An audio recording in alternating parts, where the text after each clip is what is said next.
Hi guys, it's Ella and Vic from the Fitness Hub. So today we're bringing for you a mindset video. It's called Being Mindful Whilst Eating Off Plan. So off plan if you're with a coach and you have a set weekly plan, maybe you're going out for a meal or something, you know, if you haven't got a plan as such and you don't have a coach but you're still trying to diet potentially and you want to go out for a meal or something, we're just going to give you some tips on how to stay mindful whilst you're eating out so that you're still working towards your goal. So, mindfulness. Do you want to go over what mindfulness is? So what is mindfulness? Basically, we've broken it down to different bits of what that means for us. First thing is, as we think you need to be mindful to plan ahead, like it doesn't mean that you are now off plan, that you can go out and then whatever happens. You should still have a plan, just with a few guidelines in place so that you know what to sort of hold yourself to, and then we'll break that down. What that means. Yeah, so just being aware of what you're going to eat and not just kind of going nuts and eating everything. Yeah.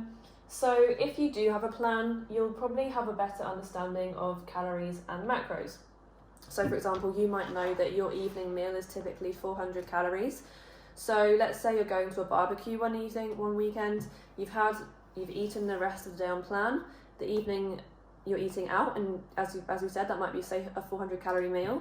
You then should have some understanding of what types of calories are in different foods, macros, proteins, fats and carbs, knowing what kinds of foods those are as well. For example, if you're going to go to barbecue and have a burger, you've got the burger bun, it's going to be your carbs, you've got the burger itself, fats and proteins, and again, maybe if you've got some cheese on it, some more fats.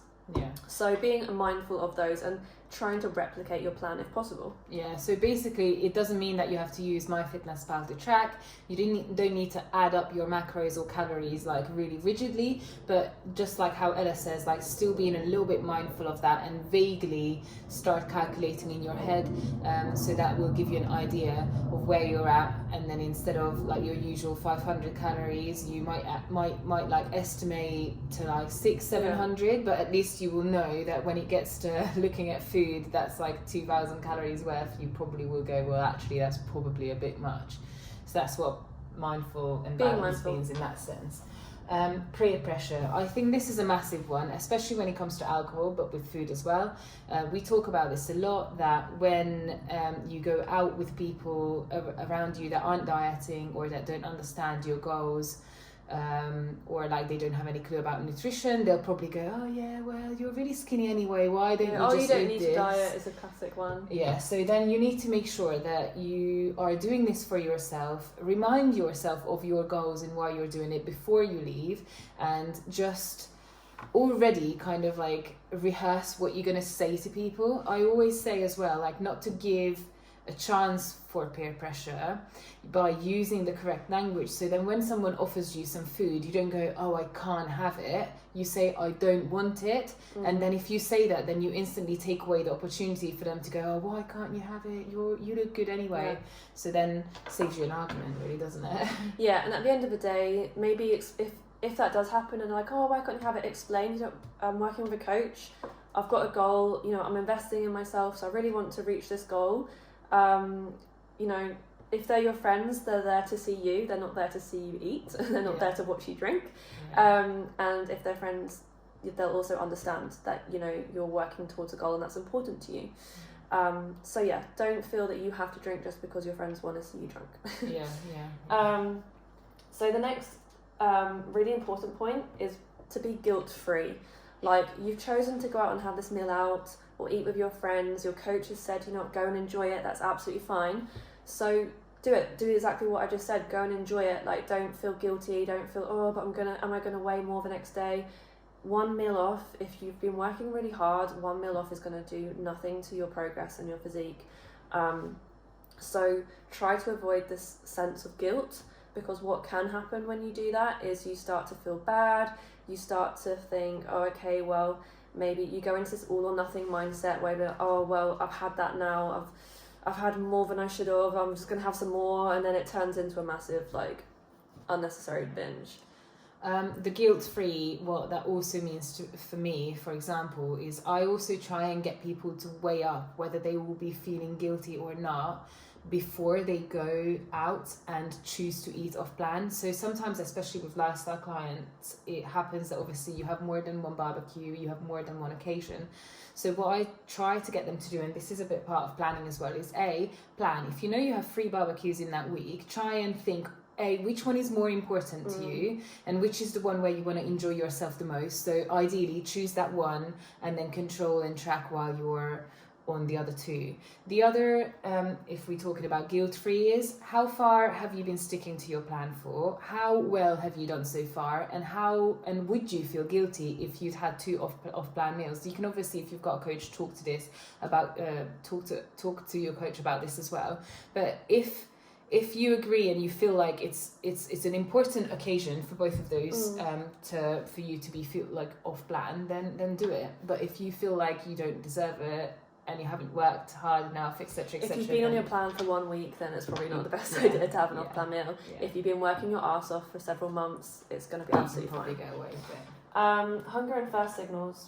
Do you want to go over that? Yeah. So one of the things I also say to my clients is when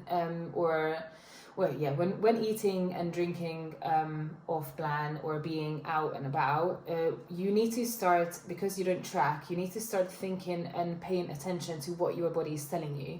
So when you're having an off plan meal, I always say, eat whatever you want, but stop eating when you're starting to feel full. So obviously eating slowly and not like a crazy person will allow you to actually feel the sensation of fullness before that's too late. And the same with regards to thirst, like when you're out and about, you're busy, you're eating and drinking things that you don't normally do, you need to pay attention to like when you're actually thirsty. If you've eaten something saltier as well, that's something that you need to replenish a little bit more. Or again, if you've been out on a day like shopping around the city, just make sure that you're drinking enough. Yeah, because if you're thirsty, sometimes you can feel more hungry than you actually are as well. Yeah, your body can mistake the signals from thirst to hunger. Yeah. Last point that we have is check in if you have a coach, of course. This is really important because you need to understand that your coaching continues as normal. It also helps you learn that when you check in, let's say your body weight does go up by 0.5 kilogram or whatever from an off-plan meal, your coach is not there to tell you you've been bad. Your coach is there to be like, okay, well, that'll be from the salty meal that you had last night and the glass of alcohol, and you'll learn from that check-in and from the coaching experience, you learn how to read your body and understand that the scales, just because they increase and the scales fluctuate constantly for us, that doesn't mean you've gained body fat. Yeah, you can't gain body fat from one night to the other. Yeah. It doesn't work like that. Okay, so we've also written up a couple of little tips and tricks and hacks that you can think about when choosing food and drink whilst out and about. So when it comes to food, we always suggest to fill up on veg. So like when you're putting things on your plate, for example, during a barbecue, you probably don't need 2 or 3 buns. You can have 1 bun, but have like, if you want to have like the more burgers or chicken or whatever, just then choose vegetable to go with it on the side. Grilled vegetable is absolutely amazing salads, for the barbecue. Fruit. Yeah. The other thing we've said, when choosing meat options, choose low-fat options, grilled options, baked and things like that. Again, when on a barbecue, you can still use a low-calorie spray. You don't need to just butter and drizzle everything in oil. Even just choosing burgers that are 5% burgers or steak burgers can save you loads of calories. Same with the sausages. Chicken sausages as opposed to pork, Yeah. We also said, this is again a thing that I say, when you go out to a restaurant and you're on an off-plan meal, it doesn't mean that you have a starter, a main, a dessert, and then like 10 drinks. So basically I normally go have a main, you don't probably need a starter, you can share one. And then if you enjoy your main and you finished when you've been full, then afterwards I normally go, or during, you can have you can either choose having drink or have a dessert, so you don't need everything. Kind of weigh out which one you prefer. Prioritize. Yeah. And then drinks. If you do drink, so again, whether it's a barbecue or a restaurant, you can save a lot of calories by just making some simple swaps. So alcohol has a lot of carbs in it. They're very high sugar. So these are some really good options to reduce the calorie content. So gin and tonic, I think most people know that that's a good, healthier option, lower calorie. They're really lush as well, so they obviously serve with like frozen berries and Yeah, stuff like that. cucumber, It's like mint. it's That's a really pretty cool drink refreshing. to have. Yeah. In general, clear spirits are lower calorie. So, you know, like a vodka, lime, soda is going to be really low calorie as well.